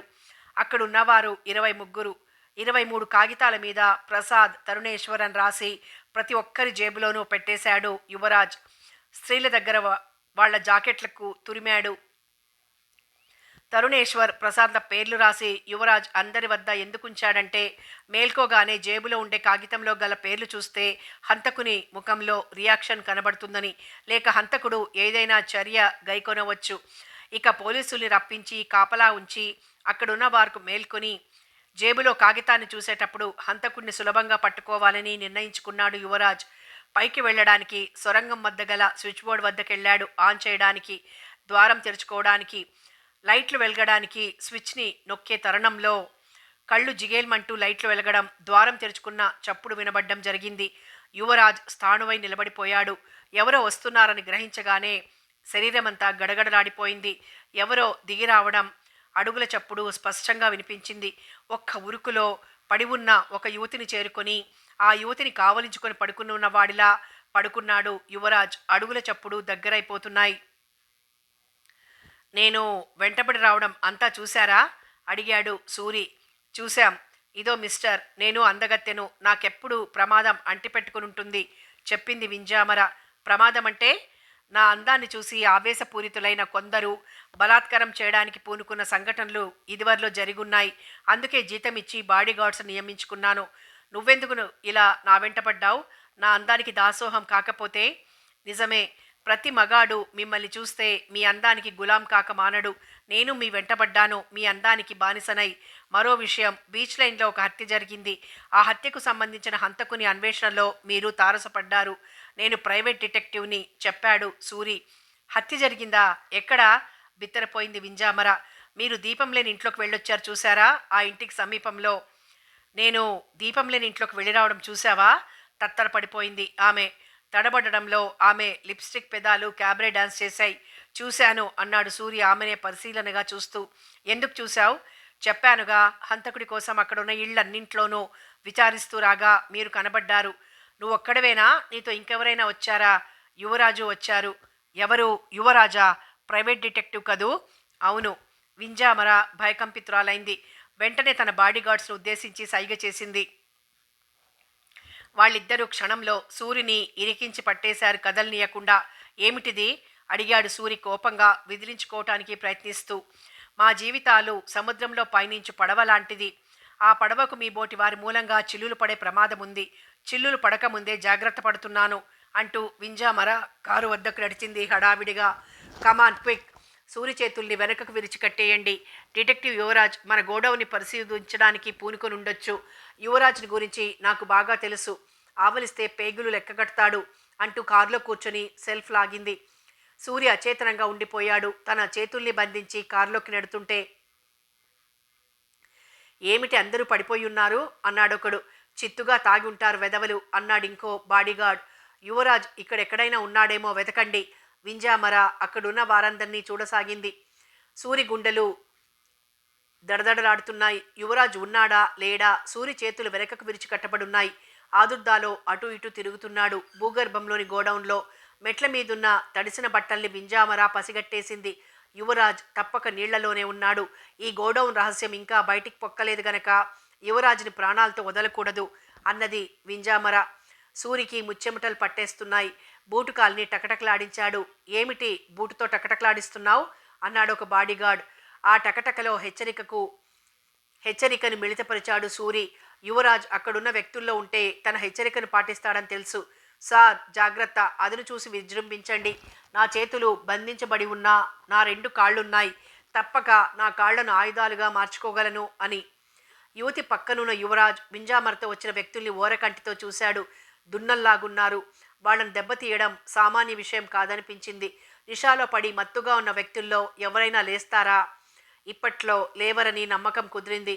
బాడీగార్డ్సుల్లో ఒకడు వెతుక్కుంటూ వస్తున్నాడు. వింజామర చూస్తూ వస్తోంది. సూరి ఆందోళన మనసుతో నిలబడి ఉన్నాడు. అదే సమయంలో యువరాజ్ ఉండి తಳ್ಳబడితే కలియబడ్డానికి సంసిద్ధంగా ఉన్నాడు. ఒకడు దగ్గరయ్యే కొలది యువరాజ్ తన యావత్ శక్తిని కూడగట్టుకున్నాడు. అతని పొజిషన్కి రాగానే యువరాజ్ మెరుపులా లేచి ఖడ్గమృగంలా ఢీకొన్నాడు. యువరాజ్ తాకిడికి తట్టుకోలేక భళ్ళున పడిపోయాడు ఒక బాడీగార్డు. అతను పడగానే ఆ గోడౌన్ యావత్తు దద్దరిల్లిపోయింది. ఈ హఠాత్ సంఘటనను చూడగానే ఇంకో బాడీగార్డ్ శరవేగంతో దూసుకొచ్చాడు యువరాజ్ మీదికి. వింజామర విభ్రాంతురాలై హ్యాండ్ బ్యాగ్లో చేయి పెట్టింది. ఆమె చెయ్యి బయటకొస్తే ఏముంటుందో సూరి ఊహించుకుని ఒక్క ఉరుకున ఆమెను చేరుకుని తన కుడికాలుతో ఈడ్చి ఆమె డొక్కలో తన్నాడు నిర్దాక్షిణ్యంగా. మంచి దెబ్బ, అందులో బూట్సు గాలి దెబ్బ. కిక్కుమంటూ నేల కొరిగిపోయింది వింజామర కుప్పలా. ఆమె చేతులను పిస్తోలు వెక్కిరిస్తోంది. చేతుల బంధాలు తెగవు కానీ కాళ్లతోటి యువరాజుకు సాయపడాలని బాడీగార్డ్స్ వైపు అంగలు వేశాడు సూరి. సూరి సమయం చిక్కినప్పుడు తన కాళ్లతో తన్నగలుగుతున్నాడు బాడీగార్డ్స్ని. యువరాజు వారితో ఎంత పోరాడినా లొంగే సూచనలు కానరాలేదు. సూరి బంధాలు విప్పడానికి యువరాజ్కు ప్రాణాలు పోయినంత పనైంది. ఇద్దరికిద్దరు సమ ఉజ్జీలు. తమ బలాబలాలను ప్రదర్శించుకోవడానికి మంచి అదను. ముష్టి యుద్ధం భీకరంగా సాగింది. డిటెక్టివ్లిద్దరూ కలిసి చివరికి బాడీగార్డ్స్ని లొంగదీసుకోగలిగారు అతి ప్రయాస మీదట. సూరి హరియప్! పోలీసుల్ని పిలు అరిచాడు యువరాజ్ బాడీగార్డ్స్ని బంధిస్తూ. ఒక్కొక్కరుగా నిషా నుండి మేల్కొంటున్నారు. మేల్కొన్న వారు పక్కనున్న వారిని లేపుతున్నారు. లేచి నిలబడ్డ వారిని జేబులో ఉన్న కాగితం వెక్కిరిస్తోంది వింతగా. కొంతమంది ఆ కాగితాన్ని అందుకుని నలిపి కింద పారేశారు నిద్రమత్తులో అర్థం కాక. ఒక్కడు మాత్రం ఆ కాగితాన్ని చూడగానే తన నిద్రమత్తునంతటినీ పారదోలి బిత్తర చూపులతో అక్కడున్న వారందరినీ చూడసాగాడు. అందరి జేబుల్లోనూ ఆ కాగితాలు కనబడగానే అతను ఆవేశపూరితుడై ఆగ్రహాన్ని తెచ్చుకుని ఈ కాగితాలను రాసిందెవరు అని గొంతెత్తి అరిచాడు. నేను రాశాను అంటూ అంతవరకు పార్సిళ్ల వెనక దాగి గమనిస్తున్న యువరాజ్ ఎదురుగా వచ్చి నిలబడ్డాడు. ఎవరు నువ్వు? క్రోధంతో గర్జించాడు. అతని గర్జన గోడౌన్లో మారుమోగిపోయింది. నీ పాలిట యముడు అంటూ పార్సిళ్ల వెనక పోలీసు బలగం బిలబిలమంటూ వచ్చి చుట్టేసింది అందర్నీ. ఎవరు మీరంతా? నిజం చెప్పండి. భూగర్భంలో గోడౌన్ని కట్టించిందెవరు? అడిగాడు యువరాజ్ వింజామరని. మేమంతా స్మగ్లింగ్ గ్యాంగ్కి చెందిన వారం. కొన్ని సంవత్సరాల క్రితం స్మగ్లింగ్ ముఠాకు చెందిన వ్యక్తులు కొందరు విలువైన వస్తువులతో బోటొస్తుందని కొందరు అధికారులు పసిగట్టి వెంబడించారు పట్టుకోవడానికి. కానీ గ్యాంగ్ వ్యక్తులు తప్పించుకునే సందర్భంలో అప్రయత్నంగా తమ బోటుని సొరంగంలో కనబడే ప్రదేశంలోకి మళ్లించారు కనబడకుండా ఉండడానికి. నిజానికి ఆ సొరంగాన్ని ఎవరూ కనుగొనలేకపోయారు, అనుమానించను లేకపోయారు ఇంతకాలం వరకు. అప్పటి గ్యాంగ్ వ్యక్తుల్లోని కొందరు ప్లాన్ వేసుకొని అక్కడ గోడౌన్ని నిర్మించారు వ్యయ ప్రయాసలు కోర్చి. అక్కడ ఆ స్థావరం కొన్ని సంవత్సరాలుగా స్మగ్లింగ్ ముఠా వ్యక్తులకు ఉపయోగపడుతోంది చెప్పింది వింజామర వివరంగా. మిస్టర్, నువ్వెందుకు ప్రసాద్ని హత్య చేశావు? హత్య చేసిన ప్రసాద్ని తరుణేశ్వర్ ఇంట్లో ఎందుకు పెట్టావు? హత్య జరిగినట్టు పోలీసులకు ఎందుకు చెప్పావు ఫోన్ చేసి? అడిగాడు యువరాజ్. భయపడి ప్రసాద్ని చంపాను చెప్పాడు స్మగ్లింగ్కు సంబంధించిన వ్యక్తి. భయపడా? భయం అంటే ఏమిటో మీకు తెలుసా? ఏమిటా భయం? ఆశ్చర్యపోయి అడిగాడు యువరాజ్. నేను గోడౌన్ నుండి కొన్ని ఆజ్ఞలు అనుసరించి నా చేతికి ఇవ్వబడ్డ సూట్ కేసును అందుకొని బయలుదేరాను. అది అందివ్వవలసిన చోటుకి. ఇసుకలో నడుస్తూ సిగరెట్ కాల్చుకోబోయే సమయంలో సూట్ కేసు తెరుచుకుంది. వాటి క్లిప్పులను సరిగ్గా నొక్కని కారణంగా సూట్ కేసు తెరుచుకోగానే అందులో ఉండిన గోల్డ్ బిస్కెట్సు, వాచెస్, టేప్ రికార్డర్లు ఇంకా విలువగల వస్తువులన్నీ కింద పడిపోయినాయి ఇసుకలో. నేను గబగబా వాటిని ఏరి సూట్ కేసులో పెట్టే సమయంలో నా పక్కగా ప్రసాద్ వచ్చి నిలబడ్డాడు గమనిస్తూ నిమిషం పాటు. నన్ను సూట్ కేసులోని వస్తువుల్ని పదే పదే చూశాడతను. చూసిన ప్రసాద్ గబగబా నడవడం ప్రారంభించాడు. అతను పోలీసులకు చెప్పేస్తాడని భయపడ్డాను. నాలో ఏదో ఆవేశం కలిగింది, ఉద్రేకం ఉబికింది. నా జేబులో ఉండిన కత్తిని అందుకొని వెళ్ళిపోయే ప్రసాద్ని వెనగ్గా వెళ్ళి పొడి చేశాను. అరుస్తాడేమోననుకుని గొంతును పట్టుకొని నులిమేశాను. ప్రసాద్ చచ్చిపోయాడని తెలియగానే నాలో వివేకం మేల్కుంది. శవం అక్కడే ఉంటే పోలీసులు వస్తారు ఆ చోటుకి. చుట్టుపక్కల విచారణ సమయంలో మా స్థావరం ఉందని తెలిసిపోతుందని జంకాను. అందుకని ప్రసాద్ జేబులు వెతికాను. అతని జేబులో గల పర్సులో అతని అడ్రస్ చూశాను. అడ్రస్ చూడగానే ఒక ఆలోచన తట్టింది.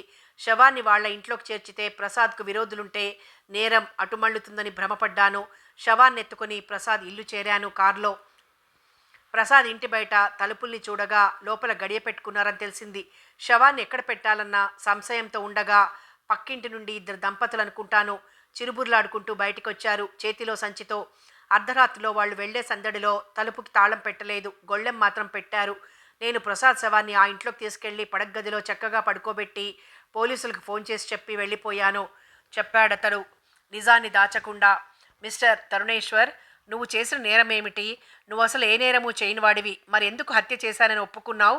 అడిగాడు యువరాజ్. మా చెల్లెలికి తీరని అపకారం చేశాను. గౌరీ అంటే నాకెంతో మమకారం, అనురాగం. గౌరిని నా భార్య రాచి రంపాన పెట్టడం సహించలేకపోయాను. చివరికి గౌరీ తలకు రాసుకోవడానికి కొబ్బరి నూనె సైతం అందనిచ్చేది కాదు నా భార్య. గౌరిని ఎన్నెన్నో బాధలకి గురి చేసింది, హీనాతిహీనంగా చూసింది. గౌరి అనుభవించే అవస్థల్ని చూస్తూ ఉండలేకపోయాను. సుగంధని మందలించాను, తిట్టాను, కొట్టాను. గౌరి ఇంకా కష్టపడ్డం ఎక్కువైంది సుగంధి చేత. గౌరి చేత చేయరాని పనులు చేయిస్తూ అధికారం చలాయిస్తుంటే చూస్తూ భరించలేకపోయాను. చివరికి ఫాల్గుణమూర్తి నా చెల్లెల్ని వివాహం చేసుకుంటానంటే సంతోషపడ్డాను. చెల్లెలికి ఎంతో ఆడంబరంగా లేకపోయినా నిండు మనసుతో దీవించి అక్షింతలు వేస్తూ వివాహం చెయ్యాలన్న నా ఆశను కూడా మంట కలిపేసిందండి సుగంధి. ఏడుస్తున్నాడు తరుణేశ్వర్. అతని శరీరం చెమటతో తడిసి ముద్దైపోయింది. గౌరిని హింసించిన సుగంధిని హింసించాలనుకున్నాను. అందుకే నింద మోపాను, అక్రమ సంబంధం అంటగట్టాను విచక్షణారహితంగా. మా చెల్లెలికి ఆడబడుచు అన్న అభిమానం కించిత్తైనా చూపించలేని అసమర్థుణ్ణైపోయాను. మా చెల్లెలికి నేను ఘోర అపరాధం చేసిన వాణ్ణి ఇక్కట్లు అనుభవిస్తుందని తెలిసి వారించలేని వాజమ్మనైపోయాను. నేను నేరస్తుణ్ణి, శిక్ష అనుభవించాలి. నేను ఉరికంబానికి ఎక్కాలనే ఆ నేరం నా మీద వేసుకున్నాను. దీనంగా ఏడ్వసాగాడు తరుణేశ్వర్. అందరూ స్తంభించిపోయి నిలబడిపోయారు. గౌరీ అన్నయ్యను వాటేసుకుని ఏడుస్తోంది. నన్ను క్షమించండి అంటూ సుగంధి వెళ్ళి తరుణేశ్వర్ కాళ్లపై పడిపోయింది. సమాప్తం. నన్ను ఉరితీయండి నవల సమాప్తం. మరో మంచి నవలతో మళ్ళీ కలుసుకుందాం.